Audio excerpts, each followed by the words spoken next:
This week's Nifty Gifties on F5 Live is proudly powered by the Microsoft Store. Whether you're looking for a new laptop, a tablet, desperately searching for an Xbox, new games, or a whole lot more, you can get them at the Microsoft Store. And remember that current students, faculty, parents, and active military can save up to 10% on almost everything to browse the products that are available and any deals that are going on right now. You can go to f5live.tv/Microsoft. All right, the latest update in the Apple Epic Games saga is here.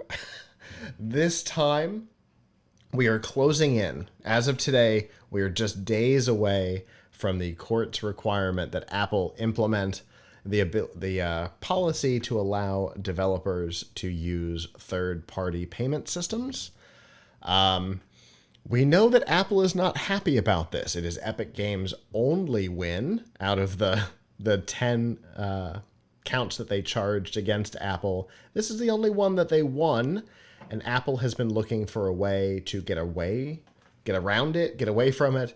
Their first attempt, obviously a couple of weeks ago, we talked about that they tried to put an indefinite stay until all of the appeals had been exhausted. As we talked about on that show, that could be, if you followed the Google Oracle trial, you know that I think lasted for 11 years. So the judge was not interested in that condition. So that was thrown out. It seems like their latest attempt might be both a challenge to get developers on board with, as well as the judge, but more importantly, difficult to enforce. So the idea is that they want to charge a commission for external payments. Now, I have no idea how they're going to convince developers that this is acceptable. Even more importantly, I have no idea how they're going to convince the judge that this is acceptable, because how do they prove it? So let's pretend that Fortnite's still in the App Store. I have a Fortnite account and I log on my computer and I buy Fortnite credits. And then I go over to the iPhone app and I have Fortnite credits. Now, I didn't buy them on the phone. I didn't buy them, obviously, through the App Store. But I have them. They are available for me to use in application. Now, let's say I'm on the iPhone and I click purchase. And I go and I see, oh, there's two ways to purchase. There's the App Store, but I get a big discount for purchasing it from the website. So I go over to the website and then I decide, you know what? I don't actually want to buy them. Does Apple know? No. Let's say that I do buy them. Does Apple know? No. So it's going to have to be the honor system? Yeah. What in the world are we talking about here? Do you I mean, I suppose they would have to audit it. Right? I guess. But if Apple is going to charge a commission on a thing they're not involved in, who is going to give an accurate audit? It seems like this is what cooking the books is designed for. I mean, I suppose, but I guess they could, there's always the threat of a lawsuit if they find out that someone has been cooking it. Yeah. I mean, they're not the IRS, but still, if they contractually have to pay Apple commission and they're not doing it, then presumably Apple has a legally actionable, if it's a contract, then they have a course of action, right? And sure. And if that's what happens, I mean, look, who's going to be using these third-party payment systems? Not mom and pop app developers, maybe. Most likely it's going to be, maybe. And they're not going to develop their own. No, but they might use Stripe. A lot of companies use Stripe. Right. So it's easy enough for Apple to go after Stripe. It's easy enough for Apple to go after Epic Games. It's easy enough for Apple to make sure that they are getting some type of audit of the books of those companies. Sure. But the So, developer would essentially have to tell Stripe themselves that it's coming from the App Store, because Stripe's not going to know that naturally necessarily. yeah, I guess you're right. I mean, Which brings it I'm back to sure a bit of an honor system situation. I'm sure it's a bit of an honor system, but don't first of all, I'm sure that the hassle, if Apple makes it enough of a hassle to basically show your books, People then aren't going they're to use it also anyway. encouraging people not to do it anyway.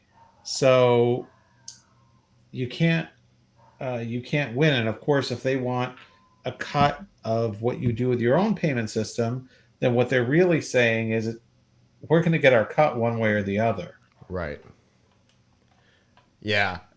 The problem is I can't imagine that this judge is going to accept this as because it definitely violates the spirit of what the court ruling Yeah, was. They yeah, could be held in contempt of court, which would not be good for them, for sure. yeah. I mean, look, imagine what would have happened to the PC if the PC ecosystem had if someone had developed app stores in 1980 or Mm-hmm. 1981 when the first IBM PC came out, or 78, I guess, when the Apple II came out. Uh, the chilling effect on innovation in the PC era would have been incredible. Like, you think of all the different programs and games and all that stuff that came out because people didn't need to ask um, the permission of the hardware vendor, and they Mm-hmm. didn't need to ask the permission of the OS vendor. Um, but now you have a world where um, on phones, on Apple phones, there's no way to get around getting Apple's permission if you want to make an app for that platform. No good And way. on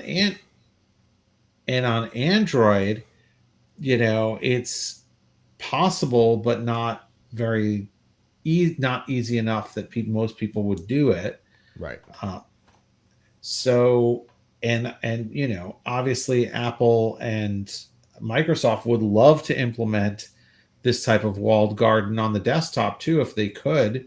I mean, Microsoft has the Microsoft Store. They would love it if you could only install stuff from the Microsoft Store. That's what Windows 10s was all about. Was Right. it a backhanded way to force you to install things from the Microsoft Store? So it's, I mean, yes, the OS vendor, uh, or the hardware vendor, which in the case of Apple is the same company. Mm-hmm. Of course, they want to use their market position of like holding the keys to the castle to control what software gets on there and to get their cut of it. But that's an extremely anti-competitive position Right. when you've created an entire ecosystem that should be an open marketplace. Right. Yeah, and that was the spirit of the suit, right? Or at least of the ruling was the judge basically said that you are inappropriately using your market position. And so here we are, and now they're saying, "Oh yeah. Oh, we were inappropriately using our market position. Well, let's continue to do that, but in a new way." I I truly feel like this judge is not going to sit back and take this. Yeah, I mean, and good for them if that's what happens, because I mean, this is a very anti-competitive position that Apple has taken throughout the lifetime of the iPhone Yeah. and the lifetime of iOS. Google's position is Google basically has a very good CYA in that you can sideload, but on the other hand, I bet if you did a survey of users, how many have sideloaded an app, Mm-hmm. uh, you would find way less than 1% of people have ever done it. Yeah, almost certainly. Yeah. So I can tell you from personal experience that there are ways to sideload an app onto an iPhone. Officially, not breaking any Apple things. There are ways, but they are not easy, and they are not permanent. For those who have watched us with some of our other content, particularly Roboticon, you might have seen us playing Hotto over at Amrock. That's all done with iPhones and iPod Touches, and that app is sideloaded officially with support, but it has to be reinstalled every 30 days, which is its own pain in the butt, obviously. So even when it's officially supported and done through an enterprise development certificate, it still times out after 30 days. So yeah, they make it so hard for you that it's basically impossible. exactly. So that's not a lot of fun, and I can tell you from experience this week that Terry has shaken devices out of frustration with the process, because it is very much not a lot of fun. But this is going to be, obviously, we said early on that this is far from over. In fact, it is probably just getting started.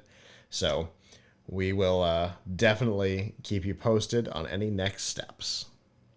Hello, YouTube. Thanks for watching, and I hope you enjoyed this episode of F5 Live Refreshing Technology. If you did, please subscribe to the channel down below, and of course hit the notification bell, because we know that subscriptions don't mean much on YouTube anymore.